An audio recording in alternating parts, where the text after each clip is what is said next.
മുതലപ്പൊഴി അഴിമുഖത്ത് രൂപപ്പെട്ട ദുരന്ത ചുഴി വീണ്ടും ഒരു കുടുംബത്തിന്റെ കണ്ണീരായി മാറുമ്പോൾ ഭരണകൂടം ഇനിയെങ്കിലും കണ്ണു തുറക്കാതിരിക്കരുത്. അപകടത്തിൽപ്പെട്ട അഞ്ചുതെങ്ങ് സ്വദേശി ഷിജിനെ കാണാതായി 8 ദിവസങ്ങൾ പിന്നിട്ടിട്ടും ഒരു വിവരവുമില്ലാതെ വന്നതോടെ കൈക്കുഞ്ഞുങ്ങളുമായി തീരത്ത് അലമുറയിട്ട് കരയുന്ന ആ കുടുംബത്തിന്റെ ദൃശ്യങ്ങൾ കണ്ടു നിൽക്കുന്ന ഏതൊരു മനുഷ്യന്റെയും നെഞ്ചു പൊളിക്കുന്നതാണ്.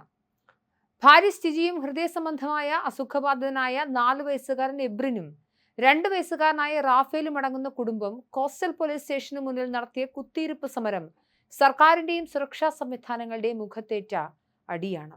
ഞങ്ങളുടെ പ്രിയപ്പെട്ടവനെ ഏതവസ്ഥയിലായാലും കണ്ടെത്തി തരണമെന്ന് പൊട്ടിക്കരഞ്ഞുകൊണ്ട് അവർ ആവശ്യപ്പെടുമ്പോൾ അന്വേഷണം നടക്കുന്നുണ്ട് എന്ന പതിവ് ആവർത്തനങ്ങൾക്കപ്പുറം കാര്യക്ഷമമായ നടപടികളിലേക്ക് സർക്കാർ അതിവേഗം മാറേണ്ടതുണ്ട്. മത്സ്യത്തൊഴിലാളിയുടെ ജീവന് ഒരു വിലയുമില്ലേ?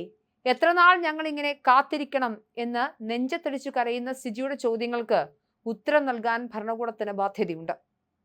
നിത്യവൃത്തിക്കായി കടലിൽ പോയി അപകടത്തിൽപ്പെടുന്ന പാവപ്പെട്ട മനുഷ്യരെയും അവരുടെ കുടുംബങ്ങളെയും ഇങ്ങനെ അനാഥത്വത്തിലേക്ക് തള്ളിവിടരുത്. രോഗിയായ കുഞ്ഞിനെയും കൈലേന്തി ഒരു സ്ത്രീക്ക് പോലീസ് സ്റ്റേഷന്റെ തിണ്ണയിൽ നീതിക്കായി അലയേണ്ടി വരുന്ന ഈ സാഹചര്യം ഒരു ജനാധിപത്യ സമൂഹത്തിന് അപമാനമാണ്. ഇത്തരം അടിയന്തര ഘട്ടങ്ങളിൽ സാങ്കേതിക ന്യായങ്ങൾ പറഞ്ഞൊഴിയാതെ കാണാതായ വ്യക്തിയെ കണ്ടെത്താൻ സർക്കാരിന്റെ എല്ലാ സംവിധാനങ്ങളും ഉടനടി ഏകോപിപ്പിച്ച് രംഗത്തിറങ്ങേണ്ടതുണ്ട്. വെള്ളിയാഴ്ച രാത്രി 9ഓടെയാണ് കൂറ്റൻ തിരയിലും കാറ്റിലും പെട്ട് വള്ളം മറിഞ്ഞ് ഷിജിനെ കാണാതെയാകുന്നത്. പുത്തൻമണ്ണ് ലക്ഷമീട് സ്വദേശി ജോസിന്റെ വള്ളത്തിൽ മീൻ പിടിക്കാൻ പോയ 4 അംഗ സംഘത്തിൽ നിന്നും ബോട്ടുടമ ജോസും സ്മിത്തും മാത്രമാണ് രക്ഷപ്പെട്ടത്. അഴിമുഖം മുനമ്പിൽ വെച്ച് അപകടമുണ്ടായപ്പോൾ അവിടെയുണ്ടായിരുന്ന കോസ്റ്റൽ പോലീസ് വെറും 2 ലൈഫ് ബോയെ നൽകി മത്സ്യത്തൊഴിലാളികളോട് തന്നെ രക്ഷാപ്രവർത്തനം നടത്താൻ പറഞ്ഞ് കൈമലർത്തുകയായിരുന്നു. തെരച്ചിൽ നടത്താൻ സ്റ്റേഷനിൽ ചെന്ന് ആവശ്യപ്പെട്ടപ്പോൾ ഞങ്ങൾ എന്തു ചെയ്യാനെന്ന നിർവികാരമായ മറുപടിയാണ് ഉദ്യോഗസ്ഥരിൽ നിന്നുണ്ടായത്.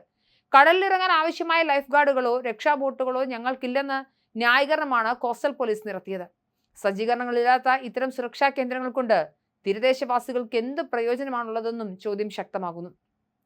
വെള്ളിയാഴ്ച രാത്രി കനത്ത മഴയും വെളിച്ചക്കുറവും കാരണം നിർത്തിവെച്ച രക്ഷാപ്രവർത്തനം ശനിയാഴ്ച രാവിലെയും വൈകിയതോടെയാണ് നാട്ടുകാരും ബന്ധുക്കളും സ്റ്റേഷൻ ഉപരോധിച്ചത്. ഇതോടെ ഉച്ചയോടെയാണ് മറൈൻ എൻഫോഴ്സ്മെന്റും കോസ്റ്റ് ഗാർഡും നാവികസേനയും തെരച്ചിലിനെത്തിയത്. കോസ്റ്റൽ പോലീസിന്റെ കൈവശമുള്ള ജലറാണി ബോട്ട് കാലപ്പഴക്കം ചെന്ന് ഉപയോഗശൂന്യമായ നിലയിലാണ്.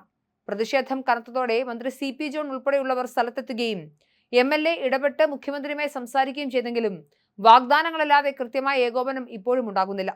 നിലവിൽ ജീവൻ പണയം വെച്ച് സഹപ്രവർത്തകരായ മത്സ്യത്തൊഴിലാളികൾ നടത്തുന്ന തെരച്ചിൽ മാത്രമാണ് ഈ കുടുംബങ്ങൾക്ക് ഏക പ്രതീക്ഷ. മുതലപ്പൊഴി അഴിമുഖം ഒരു മരണക്കണിയായി മാറിയിട്ട് വർഷങ്ങളാകുന്നു. ശാസ്ത്രീയമായ പഠനങ്ങൾ നടത്താതെയും അഴിമുഖത്തെ മണ്ണടിഞ്ഞു കൂടിയത് നീക്കം ചെയ്യാതെയും സർക്കാർ കാട്ടുന്ന അലംഭാവമാണ് ഓരോ വട്ടവും ഇത്തരം അപകടങ്ങൾക്ക് വഴിവെക്കുന്നത്. അപകടങ്ങൾ ഉണ്ടാകുമ്പോൾ താൽക്കാലിക ആശ്വാസവാക്കുകൾ പറഞ്ഞ് പിൻവാങ്ങുന്ന രീതി ഇനി അനുവദിക്കാൻ സാധിക്കില്ല. കാണാതായ ഷിജിനായുള്ള തെരച്ചിൽ അതീവ കാര്യക്ഷമമായും ഊർജിതമാക്കാൻ സർക്കാർ അടിയന്തരമായി ഉത്തരവിടണം. ഒപ്പം മുതലപ്പൊഴിയെ ഇനിയൊരു ദുരന്ത ഭൂമിയാക്കാതിരിക്കാൻ അഴിമുഖത്തെ പോരായ്മകൾ പരിഹരിക്കുകയും ആധുനിക സജ്ജീകരണങ്ങളുള്ള സ്ഥിരം രക്ഷാസേനയുടെ വിന്യസിക്കുകയും വേണം. ഇനിയൊരു കുടുംബത്തിനും ഈ അവസ്ഥ വരരുത്.